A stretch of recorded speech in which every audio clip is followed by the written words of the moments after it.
friends, this is Kristen with Hooks, Books, and Wanderlust, and today I'm here with another video pattern for you guys, my Emberly Ear Warmer.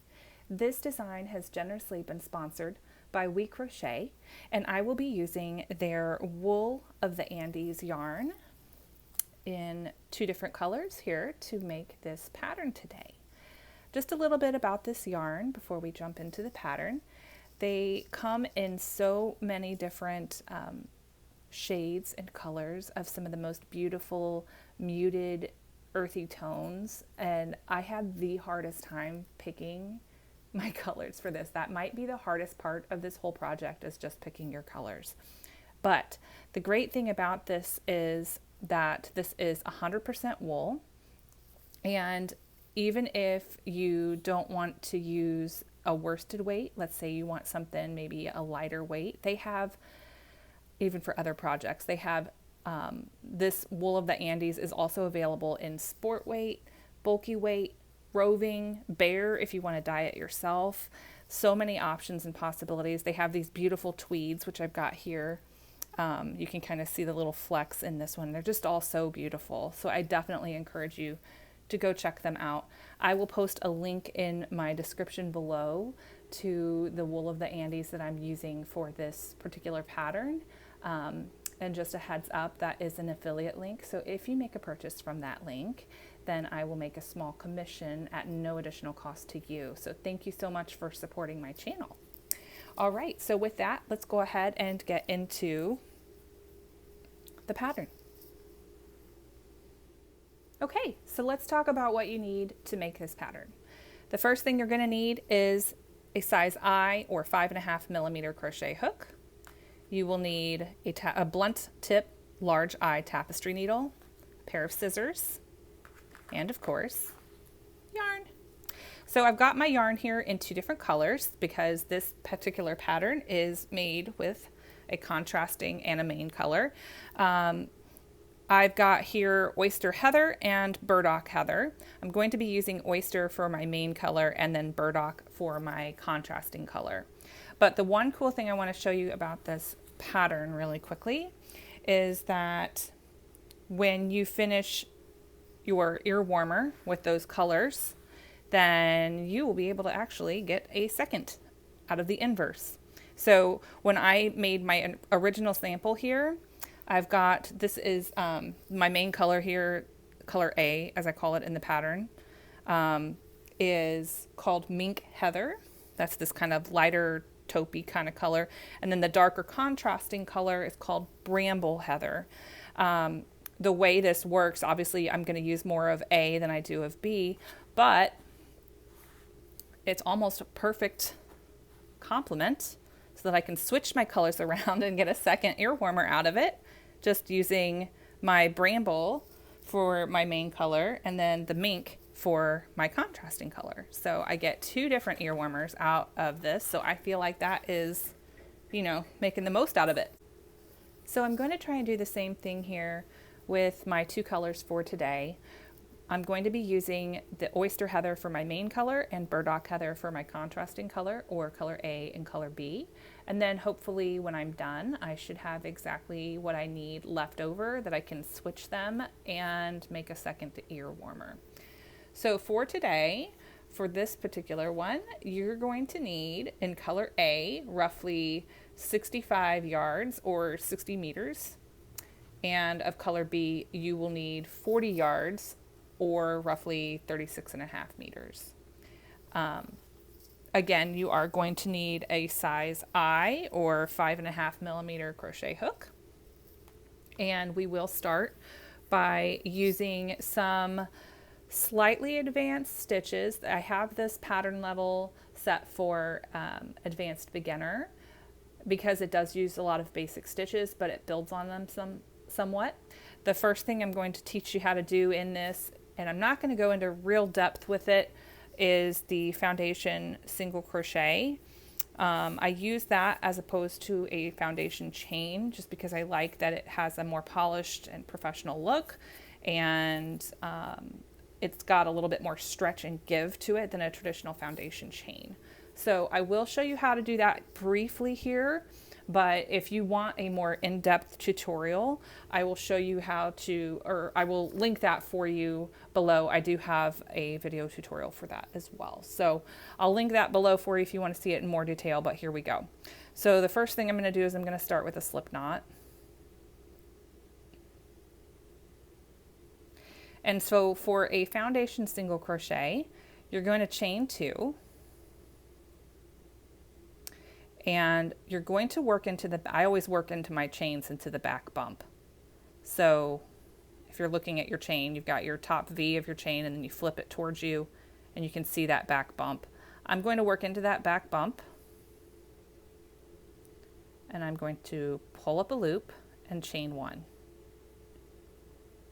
And then I'm going to single crochet like I normally would, yarn over and pull through 2.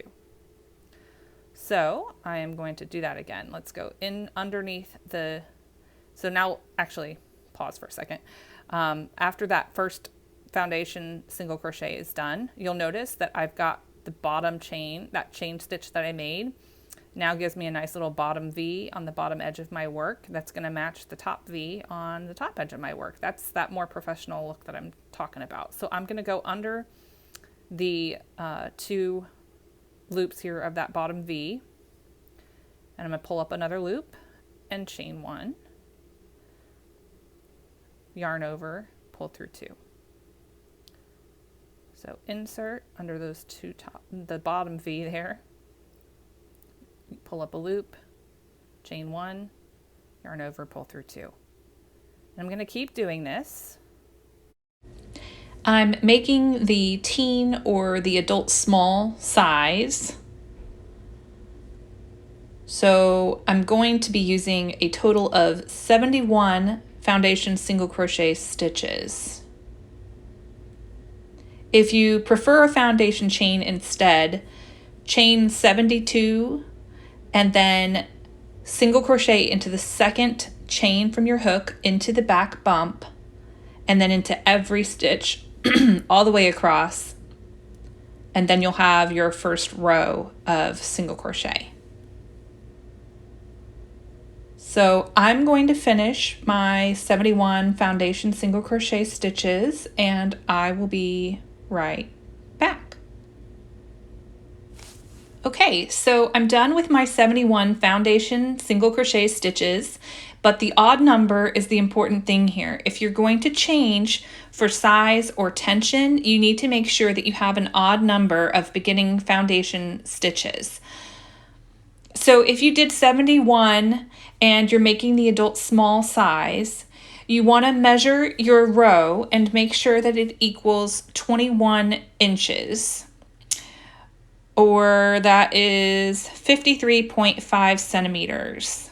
So if you do want to make it any larger or smaller, you just need to make sure you have that odd number of starting stitches. Okay, for row 2, we are going to work a variation on the slip stitch that I call the yarn over slip stitch. And if you're familiar with a half double crochet, it works very similarly, except that there's no final yarn over to pull through all 3. You're actually just going to pull your loop through the other 2 loops on your hook, and I'll show you exactly what I'm talking about. This is another kind of special stitch for this pattern that actually does have a more in-depth tutorial available, and I will again link that below for you as well. I'm just going to kind of show you how to do it here a few times, and if you need help further, definitely check out that other tutorial. So to start our second row, we're going to work a turning chain. Does not count as a stitch at all. And I'm just going to turn my work, and I'm going to yarn over. I'm going to insert my hook into the first stitch and pull up a loop. So now I'll have 3 working loops on my hook. I'm going to take that loop I just pulled up, and I'm actually going to pull it through the other 2. Well, and then I just split my yarn, of course. There we go. Sorry about that. Okay, so let's do that again. So yarn over, insert your hook into the stitch, pull up a loop, pull that loop through the other 2 loops on your hook. The key with this stitch is you want to make sure that you keep a little bit of a looser tension. You don't want to pull it too tight because you'll end up pulling your entire work, and you don't want that. But what this is going to do is we're going to work into that third loop that is created on the back here in our next row to push the top of these slip stitches to the front and give it that really neat kind of knit look or ribbed effect, the texture that we get in the pattern there. So let's just do this another time here. So we're going to yarn over, insert our hook, and pull up a loop. And again, you're going to pull that last loop through the first two. So keep working on those yarn over slip stitches. You're going to do that all the way across, all the way to the end. And I will meet you back for row 3. All right. So I have just finished working my second row of the yarn over slip stitch here, and I'm ready to turn my work. So I'm going to make my turning chain, turn my work, and you'll notice now from that yarn over slip stitch, I've got my top V of the slip stitches, and then I've got this third loop here that's created from that yarn over that I worked prior to the slip stitch. So what I'm going to do, and if you are familiar with half double crochet and working into the third loop for that, it's the exact same thing.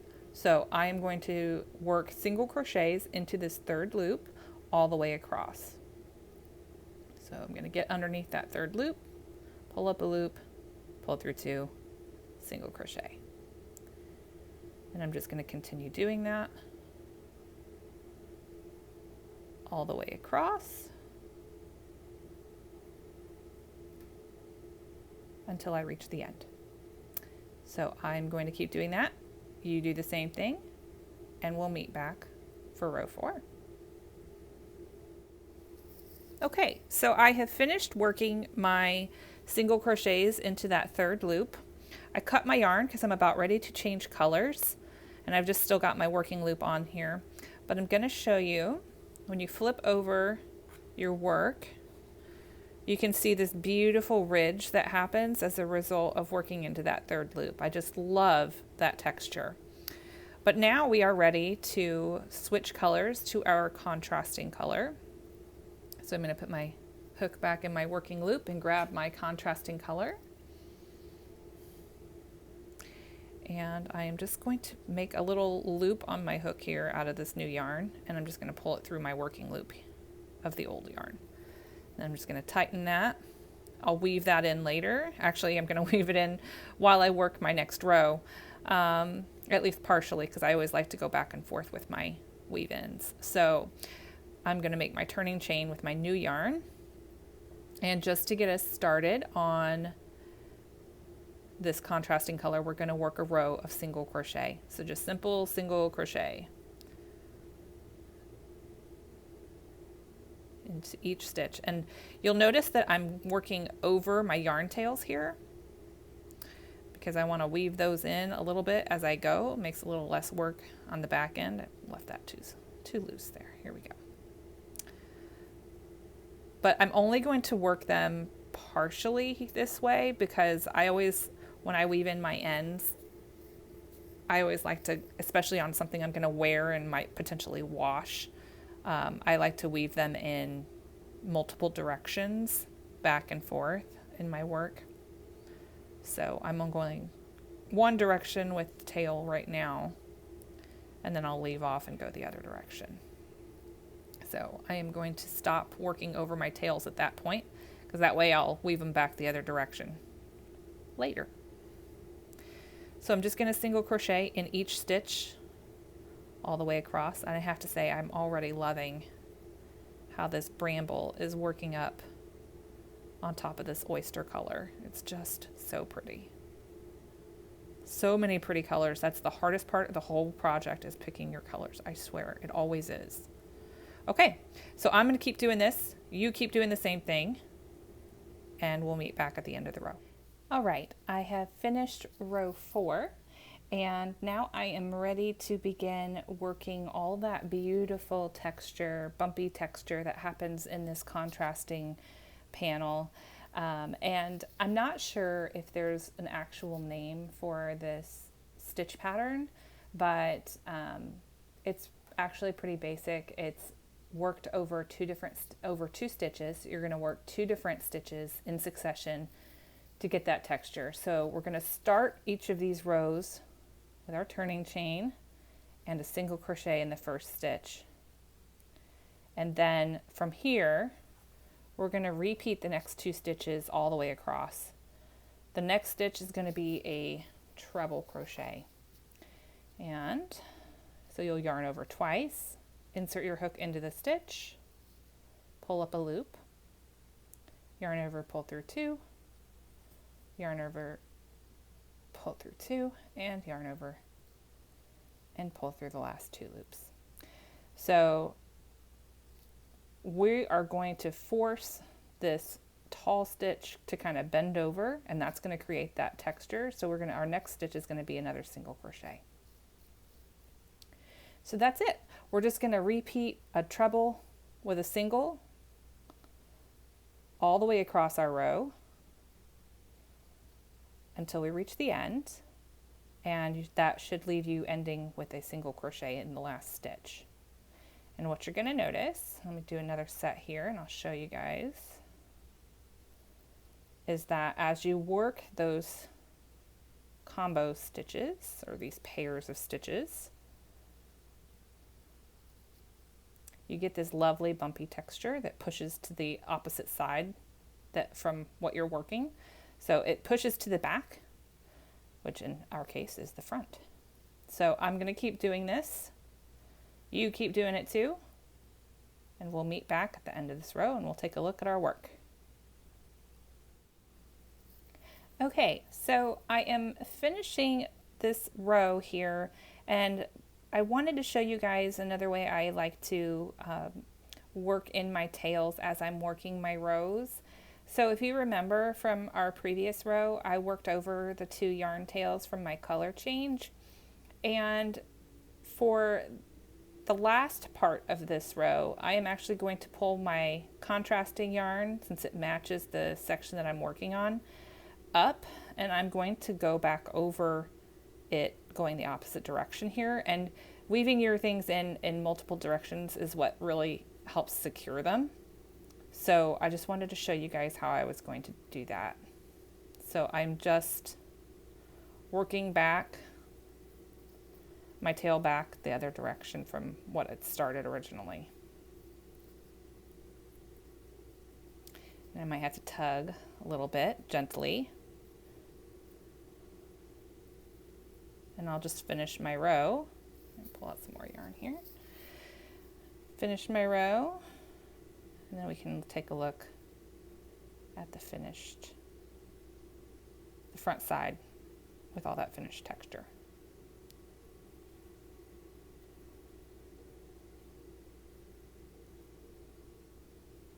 Okay, last stitch. There we go. Okay, I'm just going to tug that a little bit, and I've still got enough of this tail left that when I am completely done, I will work that back one more time going this direction as well, just to really secure it. So that is the end of row 5, and I'm going to go ahead and make my turning chain here. And you'll notice now you've got all this beautiful bumpy texture. I just love it. So for the next row, to finish off this section with our contrasting yarn, we are just going to work single crochets into each stitch all the way across. So into every single crochet and into every treble crochet from the previous row, we are going to make those single crochet stitches. If any of your little bumps from the previous row didn't get pushed to the front side of your fabric here, then just pop those out with your fingers or whatever. It's not a big deal. And then just keep working those single crochets. And I'm going to do that, and I'll be right back. All right, so I have reached the end of this contrasting colors section. I am now finished with row 6 and I'm ready to begin row 7. But before I do that, because row 7 is actually back with my main color yarn, I need to change colors. So I am going to snip my yarn here, leave a nice tail. And just like we did before, I'm just going to take my new yarn that I'm attaching here, make a loop out of it and pull it through my working loop, and then just pull that tail tight. And once again, I am planning to weave in that end, or those ends a little bit as I work my first row of the new yarn. So for row 7, we are going to just work a row of single crochets into every stitch. And I'm going to work over my ends here partially and then leave a little bit hanging out so that I can go back the other direction with them later.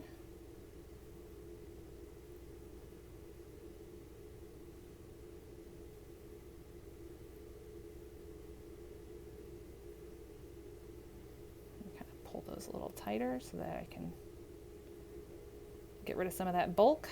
All right, and then I'm going to pull those forward so that I can keep working my single crochet stitches all the way across the row here. So when you have completed row 7, come on back. I'll meet you then, and we can tackle row 8. Okay, so we are done with row 7 and ready to start our row 8. I've got my chain 1 for my turning chain. And row 8 is going to be another yarn over slip stitch row. Get myself situated here. All right, so we're going to yarn over, insert our hook into the first stitch and pull up a loop, and then pull that loop through the other 2 loops on your hook. Yarn over, insert your hook into the stitch, pull up a loop, pull that loop through the other 2 loops on your hook.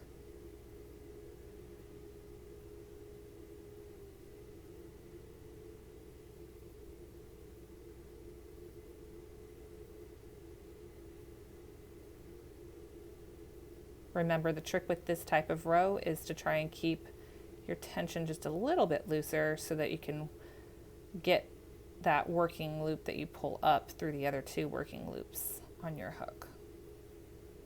And so you don't pull it too tightly.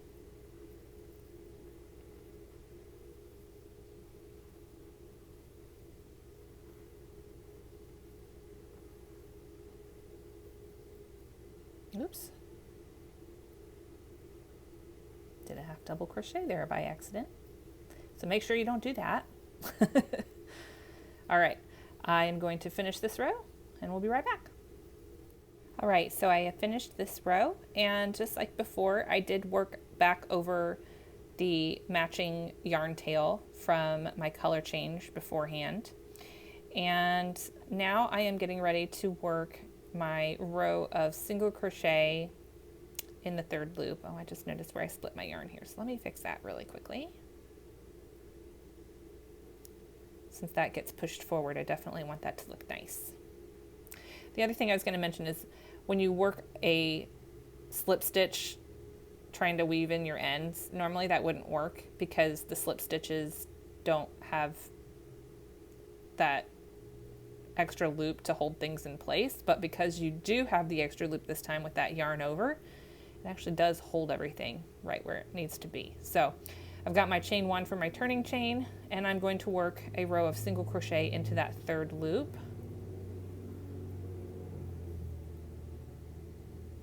All the way across my row.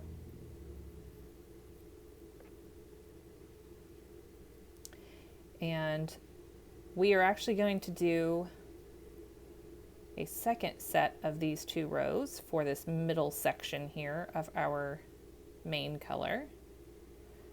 So our next 2 rows will be to repeat the yarn over slip stitch and single crochet 3rd loop. So I'm going to finish this one and I'll be right back.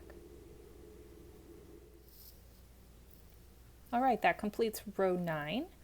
And we are ready to chain 1 and turn our work as we begin rows 10 and 11. Now again, look how this yarn over slip stitch is pushed to the front by working into the 3rd loop.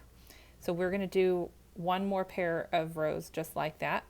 So for rows 10 and 11, we're going to do another yarn over slip stitch and single crochet in the 3rd loop. So we'll begin with the yarn over slip stitch. So yarn over, insert your hook into the stitch, pull up a loop, and pull that loop through those first 2 loops on your hook.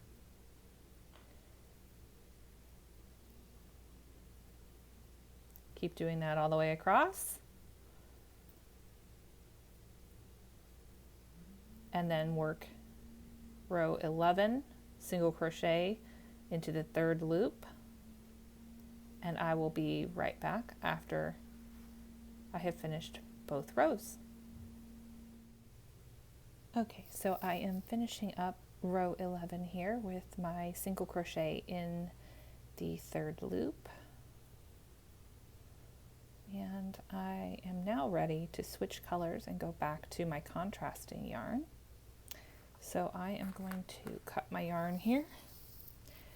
And just for the record, I don't know, I usually cut mine right around 6 or 7 inches, or maybe like 15 to 17 or 18 centimeters. Just gives me a nice tail to work with for weaving. So I want to make sure that those ends don't go anywhere. All right, so I'm going to join my new yarn. And for this next section of our contrasting yarn, I'm actually going to repeat the same thing I did for this one. So we're going to start with a row of single crochet, and I've got my turning chain here, and I'm going to make sure that I crochet over my tails from my color change.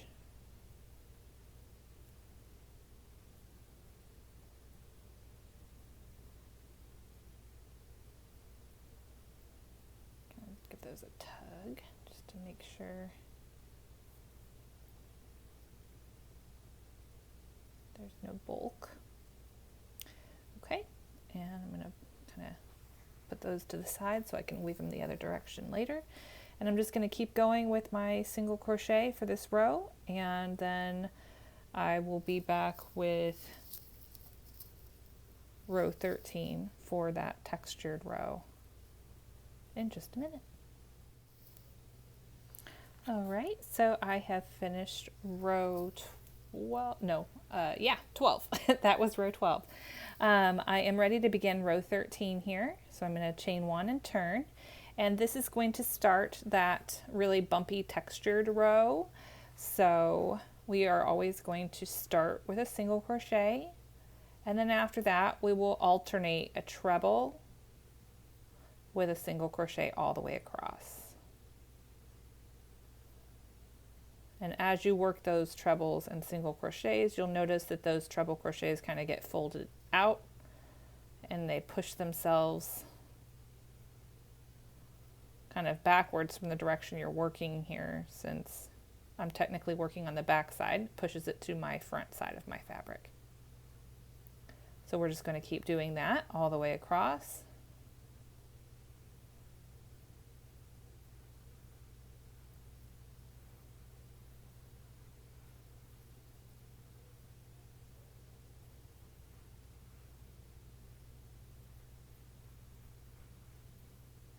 And then I will see you at the end of this row.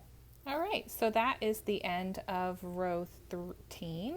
And now for row 14, the last row that we will be working with this color, we are going to chain 1 and turn and work another row of single crochet. So single crochet into each single crochet and treble crochet all the way across your row.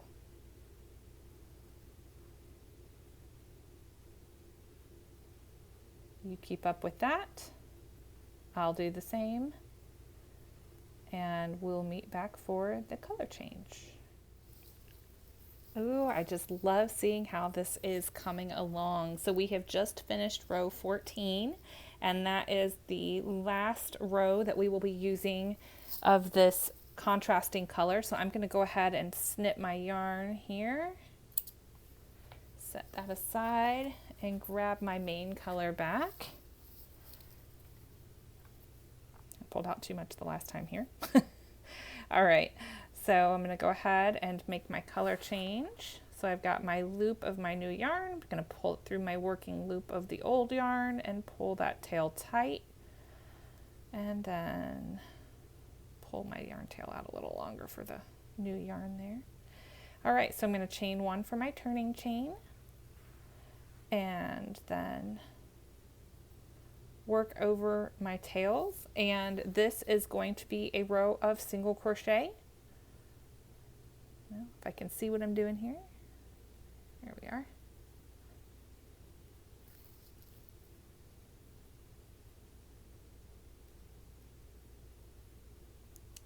So I'm going to work over my tails just for a little bit here.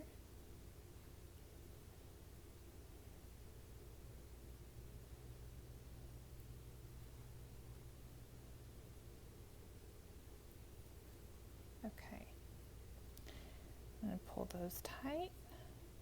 Okay, and move those out of the way. And now I'm just going to continue with my single crochet all the way across my row.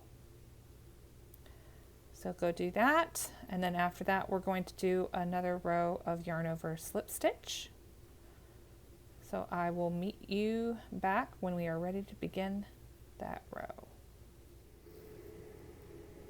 Okay, just finishing up this row of single crochet from row 15, and now we are ready to chain one and turn, and we are going to work a row of the yarn over slip stitch again.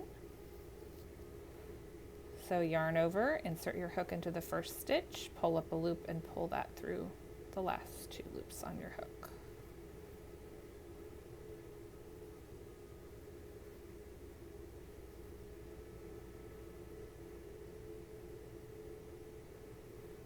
Remember to try and keep kind of that looser tension for these slip stitches.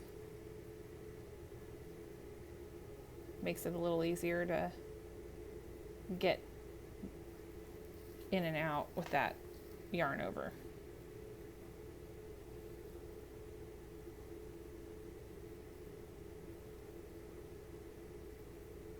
All right. So I'm going to keep working my yarn over slip stitches, and you keep working yours, and we will meet back here for our final row, which is going to be a row of single crochet in the third loop. Yay, final row, you guys, we can do this. All right, so we have one row left, and I'm going to chain one and turn here, and we are going to work a row of single crochet in the third loop of our yarn over slip stitch. Can't talk today. Okay, so just insert your hook under that third loop, pull up a loop, and pull through two for that single crochet. The trick to this one is once you get to the end of your row, you're going to leave a nice long tail for sewing. I would say probably about 12 inches or so for sewing. That's probably more than you need, but it'll be a safe bet for sure.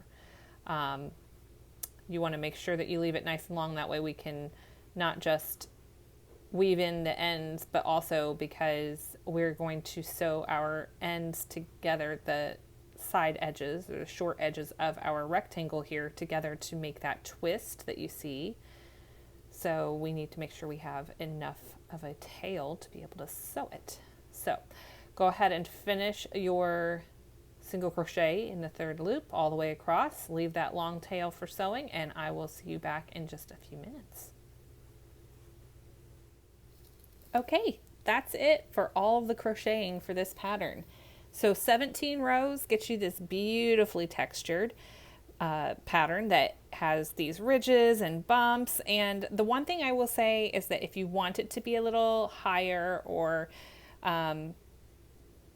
Maybe you want it to be a little shorter. You can always add or subtract the yarn over slip stitch and single crochet third loop from the center panel. You can either add, like, take one away or add it. I personally love this particular width. It's right around 4 inches. Let me just double check that. But yep, right on the dot. So 4 inches there. Let me see how many centimeters for you metric folk. So about 10 centimeters. And I feel like that's a really good width. But again, if you want to make it bigger or wider, then you can always add a repeat here. The other option is, instead of doing a yarn over slip stitch, you could always opt for the half double crochet and then do half double crochet or a single crochet in the third loop of that. It's a little taller stitch, so it would get you a wee bit wider ear warmer. Or you could always just do an extra repeat somewhere in there. You could do an extra one of these in between too. You can really play with it and make it your own. But I just love the texture of it, and I'm super excited because now it's time to do the twist, which is always such a fun little trick for ear warmers, and I think it just always looks so super cute. So I have just finished my last row, so I'm going to go ahead and tie off, which is a chain 1, and I just pull my working yarn through. And as I said before, I'm going to leave a nice long tail, and then that way I have plenty of tail for sewing. Set my yarn aside there. Before I go to do that, I'm actually going to go ahead and finish weaving in my ends, like all these little color change ends that were left out, hanging out in the open. So I am going to do that if you want to do the same thing, and then we will meet back here and I will show you how to sew that twist for your ear warmer. All right, I'll be right back. Okay, I've gotten all of my ends are woven, and I am ready to go ahead and thread my extra long yarn tail here and seam together my short sides of my rectangle so we can make that twist. So the trick to doing this is, so I've got very obviously the back side and the front side of my fabric here. So when I do this, I am going to make sure that I am working with the back side out. So I'm going to kind of cup these or fold them over so that you get like this C and then a backward C. Okay. And you're going to sandwich them together. Actually, since this is here, I'm going to make sure it's on the outside. But you want to sandwich them together. You want to line up the edge. It's nice that I've got this kind of delineated center. So I'm just going to kind of slip that there and fold it over. And then as I match up that side, should kind of align there and fold that one back. So essentially what I've done is I've got my backward C that's interlocked with my forward C. So let's show that again just before we start sewing everything. So I folded it right sides together, and I'm going to kind of sandwich those together like so. So I'm going to line up my center here,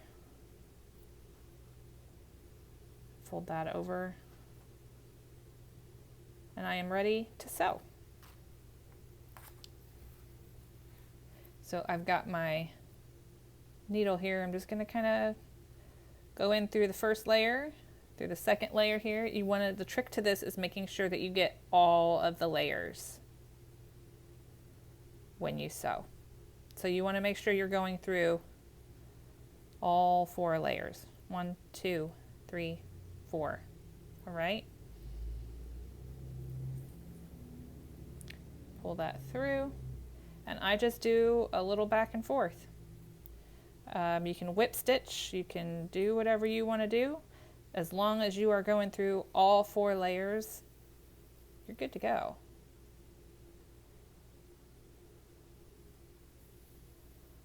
So I'll go first one direction here.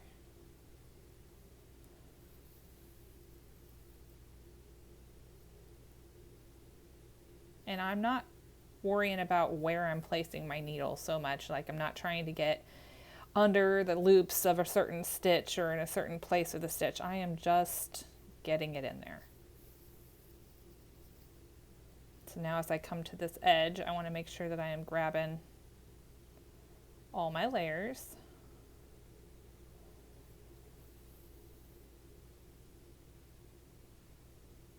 Sometimes that means kind of wedging the needle around until you make sure you've got them all.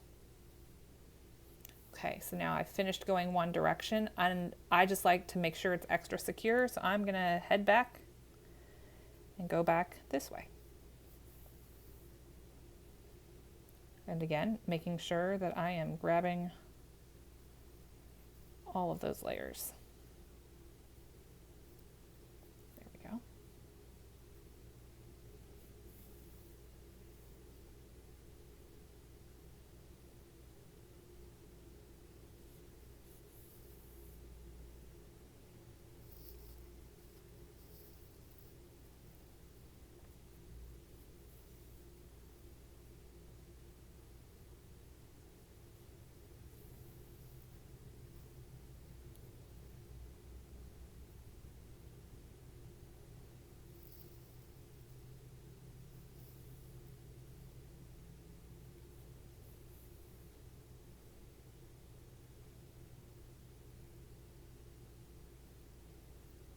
Okay, with that done, I am free to go ahead and weave in my ends here, or my final end rather.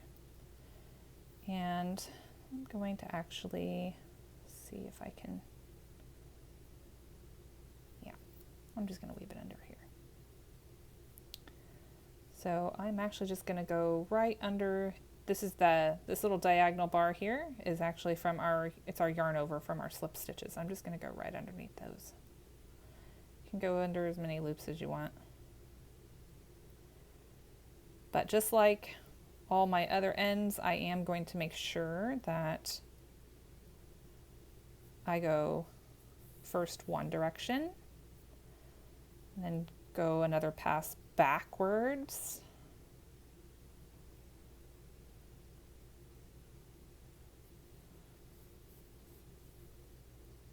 You want to tug, but not too tight. Don't pull too hard, just a gentle tug. And then I'm going to go back again, 1/3 pass, just to make sure they're real secure.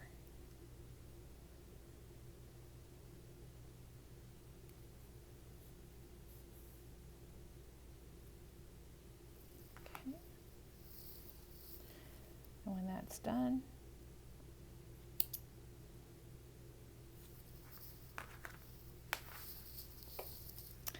all right, so that's the twist. Now you just pop it right side out. Look at all that gorgeous texture. And look at that beautiful twist. And now you are ready to wear it. And that's it. It's really pretty simple. So with this pattern, the only thing I wanted to let you guys know of was I am going to also have this on my blog. So if you prefer a detailed written pattern, it's going to have that plus the supplemental photos that get real close up so you can really see everything well lit and all that fun stuff. So sometimes it's easier versus a video. Sometimes you need both. So that is available to you, and I will link that for you below. I'm also going to have a PDF version of this pattern available, and the difference between that and this is that it's going to have, it's going to be graded for multiple sizes. So it's going to be graded for 6 sizes. It's going to have the toddler years, 1 to 3, young children, 3 to 5, children, 6 to 10, and adults, small, medium, and large. So be on the lookout for that. I'll have that linked below as well. And I think that's all I've got for you on this one. So if you have any questions or problems with the pattern, please don't hesitate to reach out to me. You can comment below. But the most surefire way to elicit a response from me, and a quick one, is to just email me, and I will make sure that I have that in my email address down below for you as well, so you can just copy and paste that into a new window if you need to. So I thank you for watching. If you liked this pattern, if you liked this video, please give it a thumbs up. That definitely helps me out with my channel, and if you want to keep seeing more, hit that subscribe button. So I will see you guys on the next video. Bye!